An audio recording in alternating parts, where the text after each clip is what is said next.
अच्छा चले, तो दो प्रोसेसेस के ऑपरेशन है हमारे पास। पहला है क्रिएशन का, ठीक है, प्रोसेस को क्रिएट करना, और सेकंड है टर्मिनेट करना। अब प्रोसेस क्रिएशन हम लोग देख लेते हैं।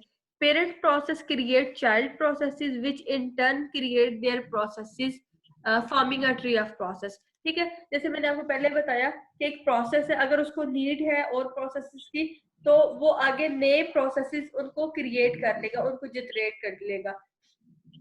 तो जो पहले वाला पेरेंट प्रोसेस होगा, ठीक है, वो क्या होगा, पेरेंट प्रोसेस। और फिर वो आगे जो से चाइल्ड क्रिएट कर, जो से प्रोसेस क्रिएट करेगा, उनको हम चाइल्ड प्रोसेसेस कहेंगे। फिर वो चाइल्ड प्रोसेसेस आगे जिन प्रोसेसेस को क्रिएट करेगा, उनको हम जो है ग्रैंड चाइल्ड कहेंगे। ठीक है, हायरार्की, जैसे कि हमारे पेरेंट होते हैं, फिर हम लोग चाइल्ड होते हैं, फिर आगे से ग्रैंड चाइल्ड। ठीक है, तो जैसे ये हायरार्की होती है, इस वजह से भी इसी तरह से ये प्रोसेसेस की हायरार्की होती है। ठीक है, कि जब भी प्रोसेस को जरूरत होती है प्रोसेस एक्स्ट्रा की, तो उसको जनरेट कर देता है। तो ये एक हायरार्की, एक ट्री वाइज जो है ये बन जाता है, प्रोसेस क्रिएशन होती रहती है। ठीक है, generally process identified and manage by process identifier. ठीक है, अब इतने ढेर सारे प्रोसेसेस पड़े होंगे, तो उनको यूनिकली आइडेंटिफाई करने के लिए एक नंबर असाइन कर दिया जाता है। ठीक है, जिसको PID, प्रोसेस ID कहते हैं। ठीक है, जब भी उस प्रोसेस की भी जरूरत होती है, तो हम उसको PID के थ्रू रेफर करते हैं। रिसोर्स शेयरिंग ऑप्शन है इसके अंदर, कि जो प्रोसेसेस है वो किस तरह से रिसोर्सेज को शेयर कर सकते हैं आपस में।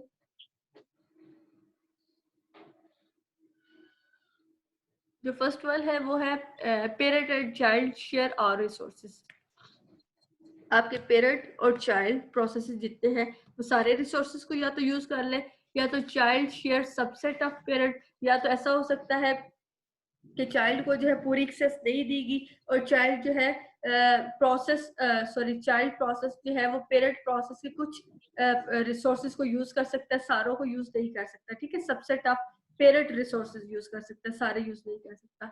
या तो ये हो सकता है कि पेरेंट और चाइल्ड कोई भी जो आपस में शेयरिंग ना करे। ठीक है, या तो फुल शेयरिंग करे, या तो हाफ शेयरिंग करे, या तो शेयरिंग ही ना करे। तो ये तीनों ऑप्शन है। अब एग्जीक्यूशन ऑप्शन है, parent and child execute concurrently. ऐसा भी हो सकता है कि पेरेंट और child at the same time दोनों प्रोसेसेस रन हो रही हो, या फिर parent wait until child terminate. या तो पेरेंट जो है वो अगर एग्जीक्यूट हो गया तो, लेकिन वो वहां पे खड़ा हुआ है, वो वेट कर रहा है जब तक उसका चाइल्ड प्रोसेस अपने एग्जीक्यूशन खत्म करके टर्मिनेट नहीं हो जाता, तब तक वो वेट करता रहता है। ठीक है, तो ये एग्जीक्यूशन के ऑप्शन थे, और रिसोर्स शेयरिंग के थे कि किस तरह से प्रोसेस के अंदर जो है होती है। ये आगे ट्री बना हुआ है, ये एक पेरेंट था, प्रोसेस था, इसको जरूरत हुई, इससे आगे 3 चाइल्ड जो क्रिएट कर लिए। फिर आगे जैसे जैसे इनको जरूरत थी, इन्होंने चाइल्ड जो क्रिएट कर लिए, और साथ में इनके जो है PID लिखी हुई है। ठीक है, हर एक प्रोसेस के साथ ये PID से रेफर हो रहा है कि ये पहला प्रोसेस ID है, ये सेकंड की, ये थर्ड की, इस तरह से। अच्छा, एड्रेस स्पेस। ठीक है, हमने रिसोर्स देखे किस तरह शेयर करते हैं, एग्जीक्यूशन ऑप्शन देखे, अब एड्रेस स्पेस देख लेते हैं प्रोसेसेस की। Child duplicate of parent. ठीक है, एड्रेस स्पेस के अंदर ये भी हो सकता है कि आपका चाइल्ड जो है बिल्कुल डुप्लीकेट हो पेरेंट का, सेम उसी तरह का हो। ठीक है, या फिर child has a program loaded into it. ठीक है, या फिर ऐसा हो सकता है कि चाइल्ड जो है क्रिएशन के बाद कुछ एक्स्ट्रा फीचर, कुछ प्रोग्राम जो अपने अंदर लोड कर ले और थोड़ा सा मॉडिफाई हो जाए। ठीक है, यूनिक्स की यहाँ पे एग्जांपल दी गई है, फॉक और एक्जी की जो है 2 कॉल्स दी गई है। ये क्या काम करती है, हम विंडोज पे यूज कर रहे हैं, हम जो यहाँ पे क्रिएट, न्यू, रेडी, रनिंग, वो वाली स्टेट यूज करते हैं। ठीक है, ये यूनिक्स की एग्जांपल दी गई है, जस्ट इनको देख लें। फोक के सिस्टम कॉल है कि जो क्या करती है, न्यू प्रोसेस क्रिएट करने के लिए होती है। ठीक है, जबकि हमारी विंडो के अंदर वो कौन सी थी स्टेट, पहली न्यू की थी, तो 5 स्टेट में से पहली वाली जहाँ पे प्रोसेस क्रिएट होते हैं, न्यू की थी। ठीक है, आप लोग को तो भी शायद ना याद हुई हो, न्यू, रेडी, रनिंग, यही वाली थी। ठीक है, तो हमारी न्यू जो स्टेट थी, वहां पे हमारे प्रोसेसेस क्रिएट होते थे, और यूनिक्स के अंदर फोक की कमांड है जहाँ पे प्रोसेस जो है न्यू वाले क्रिएट किए जाते हैं। और एक्जी की कॉल है, ये क्या काम करती है, ये उससे आगे उसके एग्जीक्यूशन के लिए यूज होती है। ठीक है, system call used for a fork, after a fork, to replace the process memory space with the new program. ठीक है, फोक के अंदर क्या है, सिर्फ क्रिएट होके पड़ा होता है, फिर एग्जीक्यूशन से क्या है, उसकी स्पेस चेंज कर दी जाती है, उसको क्यू चेंज कर दिया जाता है, और वो एग्जीक्यूशन फॉर्म के अंदर लेके आ जाते हैं इसको, ठीक है। ये यूनिक्स की एग्जांपल है, इसको इतना हेडेक लेने की जरूरत नहीं है। हमारी जो है विंडोज के लिए जो हम यूज कर रहे हैं वो 5 स्टेट्स हैं, new, ready, running, waiting, terminating, ठीक है। अच्छा, ये यहाँ पे कुछ कोड दिए गए हैं, इस कोड के अंदर जो है प्रोसेसेस को क्रिएट करना, उनको टर्मिनेट करना, ठीक है, ये वाले सारे काम है। लेकिन अभी हम कोड को स्किप कर रहे हैं। आपकी वैसे ऑपरेटिंग सिस्टम की लैब तो नहीं है आपके इसके अंदर सब्जेक्ट के अंदर, तो लेकिन अगर हम लोगों ने मतलब एक्स्ट्रा में टाइम बच गया तो फिर हम इन कोड को चला के देख लेंगे वहां पे, ठीक है। लैब अगर एक्स्ट्रा में टाइम बच गया एंड पे तो कुछ कर लेंगे, अदरवाइज आपके सब्जेक्ट के अंदर नहीं है, ठीक है। 3 क्रेडिट आवर का आपका कोर्स है, इस वजह से इन कोर्स को भी मैं स्किप कर रही हूँ। आप लोग भी अभी स्किप कर दें, टेंशन ना लेके ये मैं छुड़वा के जा रही हूँ, ठीक है। आप लोग के लिए नहीं है, बेशक इन स्लाइड्स को भी स्किप कर दें। अगर आपकी अगर आपकी एक्स्ट्रा में टाइम बचा तो हम लोग कर लेंगे लैब, अदरवाइज आपके कोर्स के अंदर नहीं है। अच्छा, प्रोसेस टर्मिनेशन। प्रोसेस टर्मिनेशन के अंदर क्या है, आप प्रोसेस को टर्मिनेट करना है, ठीक है, निकालना है, खत्म करना है, उसकी एग्जीक्यूशन जो है उसको खत्म करना है। Process execute last statement and then ask the operating system to delete it using the exit system call. Process जब अपने लास्ट स्टेटमेंट तक पहुंच जाता है, सारी स्टेटमेंट चला के लास्ट तक पहुंच जाता है, फिर वो ऑपरेटिंग सिस्टम को जो है रिक्वेस्ट करता है कि उसको अब जो है खत्म कर दिया जाए, उसको सिस्टम से एग्जिट कर दिया जाए, ठीक है। तो जब वो सक्सेसफुली अपनी एग्जीक्यूशन खत्म करने के बाद सिस्टम से निकाल दिया जाता है तो वो उसकी क्या होती है, टर्मिनेशन होती है। Return status data from child to parent. अगर जो है कोई चाइल्ड एग्जीक्यूट हो रहा है और टर्मिनेट हुआ है, तो जब वो टर्मिनेट होगा तो अपना जो भी उसका स्टेटस है, पीसीबी की इंफॉर्मेशन है, वो अपने पेरेंट को रिटर्न करके जाएगा, ठीक है, क्योंकि चाइल्ड तो टर्मिनेट हो रहा है, लेकिन वो सारी अपनी इंफॉर्मेशन जो अपने पेरेंट को जो है हैंड ओवर करके जाएगा। अगर पेरेंट ने कॉल की हुई है वेट की, ठीक है, मतलब पेरेंट ने क्रिएट की एक प्रोसेस और वेट की कमांड लगा दी, ठीक है, कि जब तक वो मेरा चाइल्ड जो टर्मिनेट नहीं होता तब तक मैं भी टर्मिनेट नहीं होता। तो चाइल्ड जब टर्मिनेट हो जाएगा तो अपना स्टेटस जो है वो वेट कॉल के थ्रू रिटर्न बैक करेगा अपने पेरेंट को। पेरेंट को पता चल जाएगा अब चाइल्ड वाला जो है टर्मिनेट हो गया और उसकी इंफॉर्मेशन मेरे पास आ गई है, और फिर चाइल्ड पेरेंट वाला भी जो है वो टर्मिनेट हो जाएगा, ठीक है। Process resources are deallocated by the operating system. जो रिसोर्सेज एलोकेट किए हुए थे चाइल्ड प्रोसेस को, वो उससे वापस ले लिए जाएंगे, डीएलोकेट कर लिए जाएंगे और उसको टर्मिनेट कर दिया जाएगा, ठीक है। पेरेंट में terminate the execution of child processes using the abort system call, ठीक है। एग्जिट के थ्रू तो ये था कि वो खत्म हो रहा है, खुद से अपनी एग्जीक्यूशन खत्म कर रहा है, ठीक है, मतलब जब वो सक्सेसफुली सारा कंप्लीट हो गया उसके बाद वो वहां से जा रहा है। और यहाँ पे सेकंड केस के अंदर क्या है, अबॉर्ट की कमांड। अबॉर्ट की कमांड कब हम करते हैं, जब हमने उसको फोर्सली उसके एग्जीक्यूशन को खत्म करना हो, ठीक है। लास्ट टाइम ये वाला मैंने आपको बताया था। तो इसके अंदर क्या है, child has exceeded allocated resources. अब अबॉर्ट कर रहे हैं हम अगर कोई चाइल्ड प्रोसेस या कोई भी, तो उसकी क्या क्या रीजन हो सकती है। हो सकता है कि चाइल्ड को जितने रिसोर्सेज दिए गए थे वो उससे ज्यादा उस लिमिट एक्सीड कर लीजिए, वो उससे ज्यादा रिक्वायर कर रहा हो जो सिस्टम प्रोवाइड नहीं कर सकता, तो उसकी एग्जीक्यूशन हम फोर्सली खत्म कर देते हैं।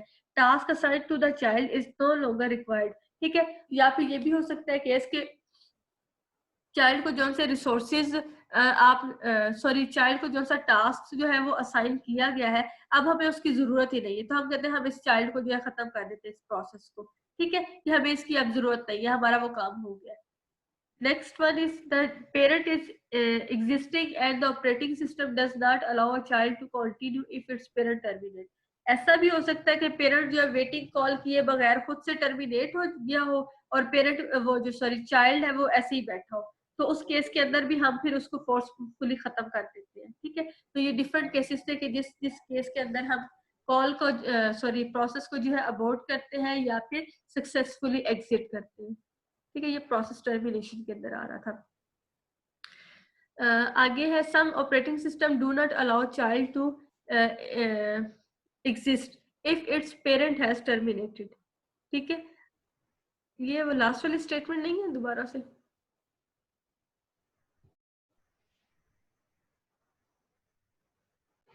अच्छा, इस स्टेटमेंट के अंदर क्या है, थोड़ा सा डिफरेंस है, एक जैसी है वैसे।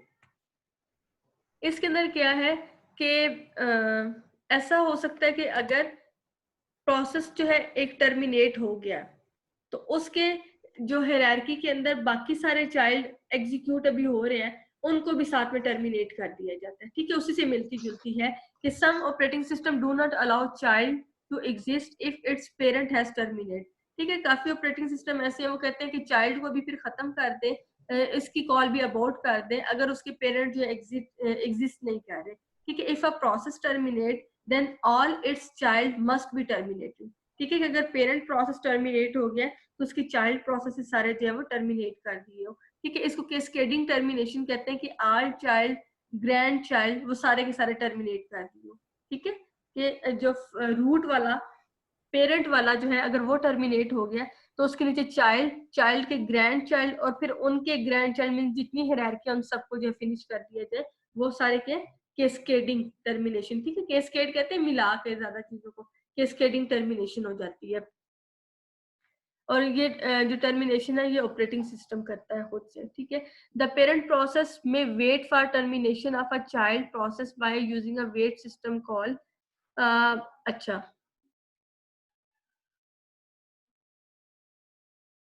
यहाँ पे अब दो चीजें बताई गई, एक ज़ोंबी प्रोसेसेस बताए गए और एक ऑर्फन बताए गए। ठीक है, ज़ोंबी और ऑर्फन, ऑर्फन होते हैं अच्छा चलिए इनकी डेफिनेशन के साथ बताती हूँ। ज़ोंबी प्रोसेसेस कौन से होते हैं? A zombie process is a process is a process that has completed its execution but still has an entry in the process table and its parent process did not invoke। अच्छा, अब ये zombie processes वो child processes होते हैं जिसने अपनी execution जो है कंप्लीट कर ली है। ठीक है, वो टर्मिनेट होना चाहता है, लेकिन क्या है उसको जो है उसकी जो एंट्री है, उसकी जो आईडी है, वो अभी भी उस टेबल के अंदर एग्जिस्ट करती है। ठीक है, एग्जिस्ट करती है जिसकी वजह से वो अभी टर्मिनेट नहीं हो रहा। And its parent process did not invoke and wait call. ठीक है, कि मतलब जो चाइल्ड वाला है उसने अपनी एग्जीक्यूशन कंप्लीट कर ली है, अब वो रेडी है टर्मिनेशन के लिए, लेकिन वो टर्मिनेट नहीं हो सक रहा इस वजह से कि उसके पेरेंट ने वेट कॉल ही नहीं की। अगर उसके पेरेंट ने वेट कॉल की होती तो फिर ये टर्मिनेट होता और इसकी सारी इंफॉर्मेशन पेरेंट को सेंड कर दी जाती, बैक कर दी जाती और इसको टर्मिनेट कर दिया जाता। ठीक है, तो ये ज़ोंबी प्रोसेसेस है। ऑर्फन प्रोसेसेस कौन से हैं? Whose parent process has finish और टर्मिनेटेड। ठीक है, इसके अंदर क्या है? ऑर्फन जिसके पेरेंट जो है वो फिनिश और टर्मिनेटेड। ठीक है, अब खुद से चले गए हो but it's child process remain running itself, लेकिन उसका चाइल्ड जो है वो अभी भी रन हो रहा है, तो ये ऑर्फन है। ठीक है, जैसे हम कहते हैं ऑर्फन किसको कहते हैं? यतीम को नहीं कहते। ठीक है, कि बेचारा बच्चा जो है प्रोसेस का वो अभी चल रहा है इस दुनिया के अंदर, लेकिन पेरेंट जो है वो टर्मिनेट हो गए, तो ये उससे है। ठीक है, उससे याद रखना है आपने। लेकिन जो ज़ोंबी वाले हैं उनके पेरेंट जो है वो जालिम है, उसने वेट कॉल ही नहीं की चाइल्ड के लिए, और लेकिन चाइल्ड बेचारा जो है वो फ्री होके बैठा हुआ है, अपनी एग्जीक्यूशन जो है कंप्लीट करके बैठा हुआ है। ठीक है, क्लियर? जी मैम क्लियर है। बाकी भी बताएं।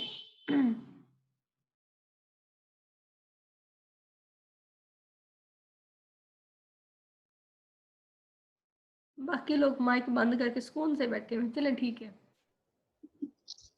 ठीक है मैम, आगे। आगे समझ। Yes ma'am.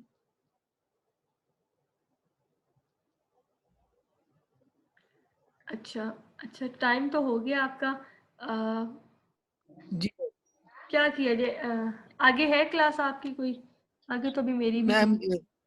11:30 पे क्लास है नेटवर्किंग की, उसके बाद नहीं है। उसके बाद नहीं है? 11:30 पे तो मेरी भी है। अच्छा चलो ठीक है, उसके बाद हो सकता है आज फिर क्लास ले लें। फिर वो बिलाल का मसला था तो वो हम पहले रख लेंगे। ठीक है, 2-3 वाले टाइम पे रख लेंगे, अगर जो है वो मैं फ्री हुई तो उस टाइम पे ले लेंगे। वो फिर शाम को वो नहीं आ सकते हैं। ठीक है, कल से तो ठीक है फिर मैम। वैसे ही रमजान होगा, तो फिर रमजान के 1-2 दिन देख के उसके अकॉर्डिंग फिर कर लेंगे। ठीक है मैम। ठीक है मैम, ठीक है, जैसे आपको प्रॉब्लम। चलिए ठीक है, अल्लाह हाफिज। अल्लाह हाफिज। ना